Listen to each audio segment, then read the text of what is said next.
It's gonna be so cringe. I have spent most of my life trying to able pass, trying to fit in. One of the biggest reasons I did that was because I didn't see anyone like me succeeding. I didn't see anyone like me having children. I want to create more representation. I want to be the thing that I could never see. And I want to show disabled people and society that they belong where the decisions are being made. We don't belong hidden, and we are not less than, which is exactly how I felt when I was younger. I felt until I was in my late 20s, to be quite honest. And it's taken me till now to realise that it's not disabled people that need fixing. We're not broken. It's the systems. It's the society we live in. Those are the things that need fixing. And that's why I've been trying to build and create all the things that I have. So yeah, I really want to capture this journey, start sharing what it looks like to be a disabled mum to 2 boys, to be building 2 businesses at the same time, and to train as a para-athlete who's a complete newbie to the sport whilst trying to challenge the system that was built not for us. And it's not going to be polished, it's not going to be beautifully edited. This is the real messy truth, the chaos, late nights working, the 4:30 wake ups with the boys, all the things, all the training, the pitches, all of the stuff that's just carnage. But that's exactly how I want it to be. I don't want a highlight reel. I want to show the truth. So if you've ever felt like you don't fit in the world around you, then hopefully this will be a place for you to feel a little less alone. So I'm gonna try and vlog once a week. My challenge to myself and Harvey, because Harvey's helping me be doing all the editing, is to post once a week. I wanna start somewhere, post the thing, do the cringy thing. So let the chaos commence. Hello, it's Thursday. I have just arrived in Birmingham for the Disability Means Business event, which is a partnership between Lloyds Bank and the Purple Go agency, which is really exciting. The event is basically to celebrate disabled founders, entrepreneurs, creatives, all the things. So I'm excited. There's a few people that will be at this event that I've wanted to meet for ages, never been able to meet in person. Like, we might have exchanged messages or whatever, but never met. Also, there's a few people that I've just followed for a long time. There is a content creator and just amazing businessman, Alex Partridge, who he hosts the podcast ADHD Chatter, and he's just helped me a lot in terms of, sorry, I'm in a car park that's full and everyone wants my space. Just kind of got comfortable with sharing my experience with my visible disability, but I don't really share much about my experience of my neurodivergence, and his content really helped me get my head around it and just understand I'm not alone. And also he shares a lot on like women who are late diagnosed, and it just feels kind of comforting in the same ways that it feels comforting to see other people live difference, to also kind of hear the experience of neurodivergence and women mirrored back at you, so you just don't feel so alone. So I'm hoping I get to say hi to him and just say thank you, really. But I'll take you along with me. I am not running late because we're meant to be networking for the next 40 minutes, but I need to go, so I'll bring you with me. First bump is that I forgot to change my shoes, so back to the car.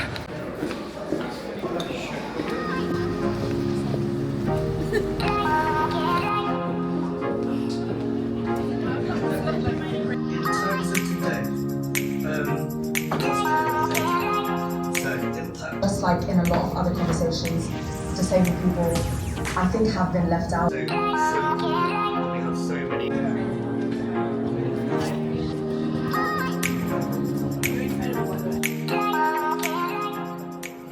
So I got back from the Disability Means Business event super late last night. I was so tired. It was like a 6-hour round trip with then obviously networking in between, so my brain was, I was percolating overnight about it. It was just, I got so much from it. Like, yes, it was exhausting. Yes, it was all the way in Birmingham, which in the grand scheme of things, not that far. But I've never been in a room with other disabled entrepreneurs, like ever. Like, it's another one of those things as a disabled person that feels very siloed. You feel very isolated in it. And there's a lot of systems that you forget other people are fighting because you're just in, like, I'm in my own little corner, like literally just trying to do the thing, trying to make the difference, trying to like make the businesses work. And you forget other people are fighting a similar battle essentially to you. And it was so great hearing all of the talks and the different speakers with the different backgrounds. And for me, the one thing that really surprised me was there was so much expertise in that room, and it was all lived experience expertise, and there's so much value in that. Like, that at the end of the day, innovation and entrepreneurs, they see a gap in, or they see a need and they see a gap in a market or an industry or the world, and they innovate, they create something that fills that gap. And it's what disabled people have to do every single day. Like, this isn't something that just entrepreneurs who are disabled do. This is something that every single disabled person does. And whether we're talking about an employee, a student, a founder, like whatever kind of role that individual plays, there's so much value that they bring from the fact that they have to fight a system that is not built for them constantly. I met a research group called Bold Kids. I think they are at Cambridge University. I don't want to get it wrong and say like Oxford or Cambridge. But anyway, yes, they're a university research group who are basically looking at how children with limb difference navigate problem solving in comparison to people or children that are non-limb different. And like, my favourite bit of data, like I need to catch up with them properly and find out what other data they got, but my favourite bit of data, top line, is that children with limb difference, and by expansion anyone with a limb difference, are far better at problem solving than a non-limb different person, because we've had to adapt and problem solve every single task, because every single task is built for someone with two hands. So going back to my point, people with disability who have to navigate a world, tasks, systems that are not built for them and sometimes actively go against them, are the best people for innovation, and they bring so much value.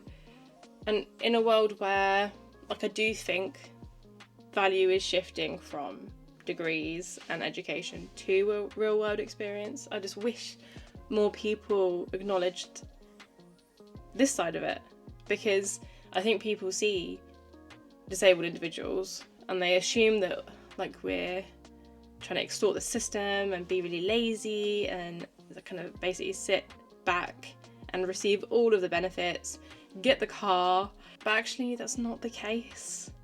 And like, I just being in that room, it felt wonderful. It felt frustrating, feeling all of those feelings at the same time, but it taught me a lot and just gave me a fire in my belly, which I already had, and it didn't need any help getting bigger, but it's bigger. For me personally as well, I think getting my head around my neurodiversities in business, it almost just puts it under a floodlight. Your brain's doing 1,000 things anyway. You've got all the tabs open, and then you put a business into that, and all the tabs that adds to your brain are pretty wild. Like, naturally, I think anyone, let alone if you have neurodiversities, like, there is a level of overwhelm that comes with that. And it was really lovely hearing from Emma, who is the founder and CEO of Little Soap Company. She was late diagnosed with neurodiversities. I'm not 100% on all the diagnosis, but she was talking about her dyscalculia. See, so I'm dyslexic. I have this. I don't know how to say it. So dyscalculia, sorry if I got it wrong, but basically dyslexia with numbers.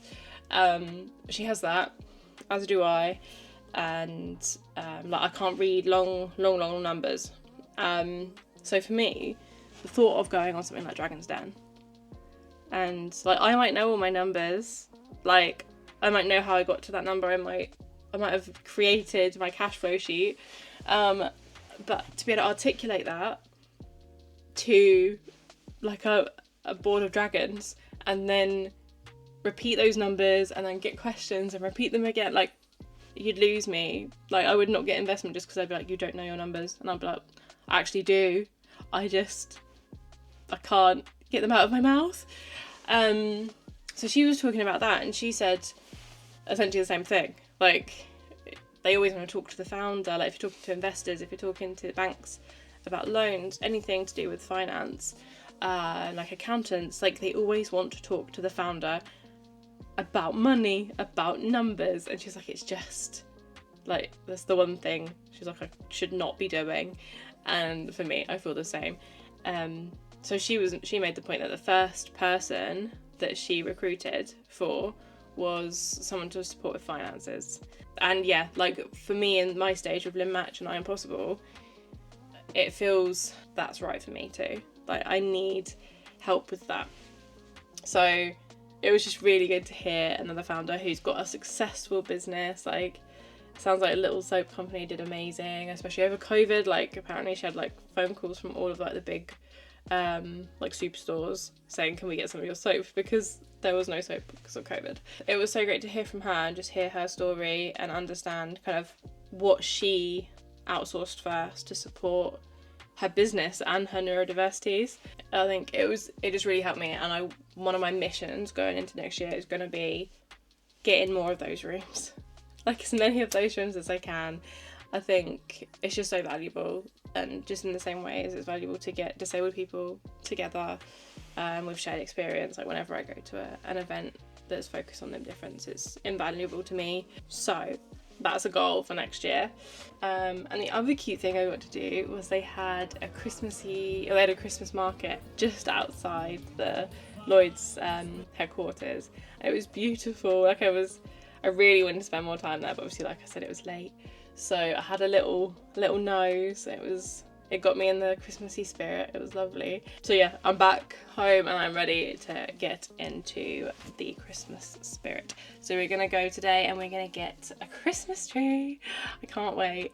I'm gonna pick it with the boys. We always go to the same garden centre and pick a tree together, and it's raining outside, so we're gonna have to let the tree dry overnight before we dress it, which is going to challenge all of my type A tendencies, but we'll do it. So I will take you along with us.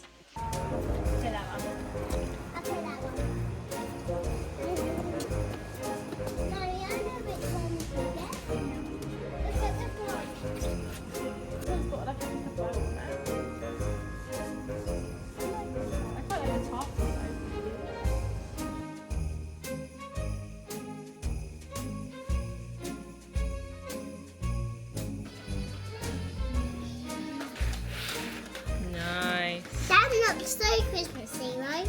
Good morning. Look at that pretty tree. It is, well, I was going to say good morning, but actually, I'm going to look at my watch I've just taken off. It is almost afternoon. The boys are away this weekend, so we're lying. Can you imagine? Had a lion. Was a little bit worried it would give me a migraine. Didn't. Well, I did it, but it's fine. Just chilled. Watched Netflix this morning because I feel like I haven't switched off properly in a very long time. And I'm going to have this beauty for lunch before I go out shopping. Bean stew.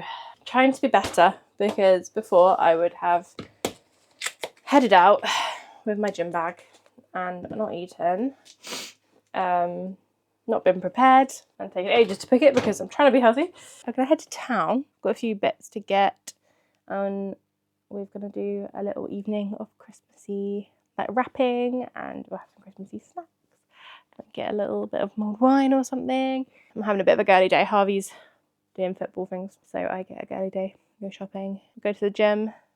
I'm gonna go treat myself to a sauna and a steam room because I haven't done that in ages, it feels like. It's really exciting. So yesterday, Harvey had started editing kind of properly all the vlog stuff that you're seeing now, so he's edited this. But it's exciting because we have so much content that's not been shared yet, and we've just been sitting on it because it was just the whole thing about like being worried about being cringe. So then just not wanting to start. Along with that, there were some tech issues.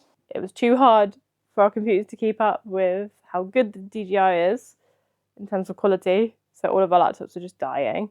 So now we've got a nice little setup, which is in the corner under the stairs, if you can see it. And yeah, we've got some vlogs in the pipeline, which is just nice because I'm getting really in my head about content, and I follow so many people that are building such great communities from their platforms, from the content they're creating.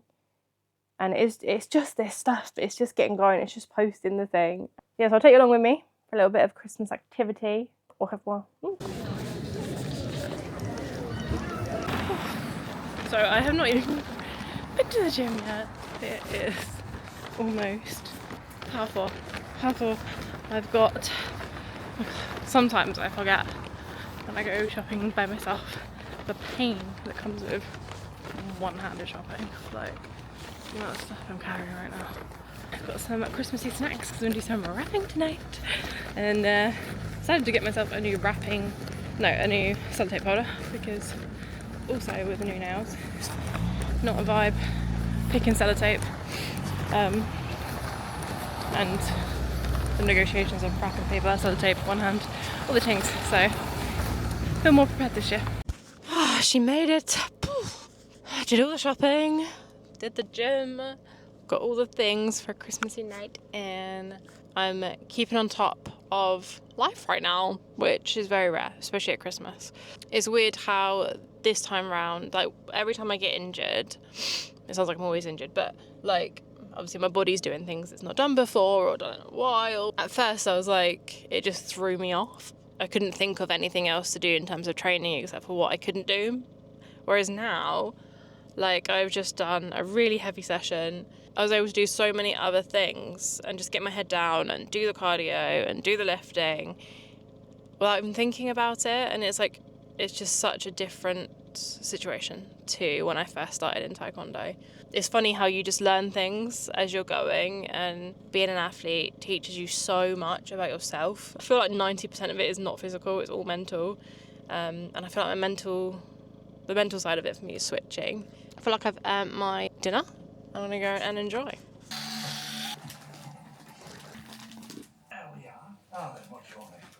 It is a Monday. I've got all my laundry hanging up.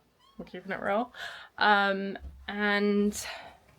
yeah, like I thought I'd round up this week because, well, last week, because it's been a little bit wild. Yeah, so I'm feeling really on top of life at the moment, which is quite nice, quite rare. Feels like Christmas is coming together. It's probably the earliest that I've ever had Christmas presents wrapped for the boys, so I feel like I'm winning. This week I'm off for my last camp of the year at GB. So I'm excited to get there, get some kicking in, get some good sessions in, see where I am at the end of the year. And it's wild to me that it's like I literally started this sport 12 months ago now. And it's wild to think how far I've come from my first session in November outside my coach's garage in the dark. Like, it's wild. So I'll take you along with me to show you kind of what it looks like. I'll try and get as much footage as I can. It's hard and also just feels a little bit cringe sometimes. But yeah, I'll try and get some footage. So I will see you next week. Thank you. So if you made it this far, do a bit of Stephen Bartlett. Honestly, if you've made it this far, then thank you so much. My first ever vlog. And I think for me, I've been hearing lots of people talk about how cringe is like a rite of passage for people. Like, you've got to start somewhere, you've got to put yourself out there. So yeah, I hope you enjoyed it, and I will see you next week.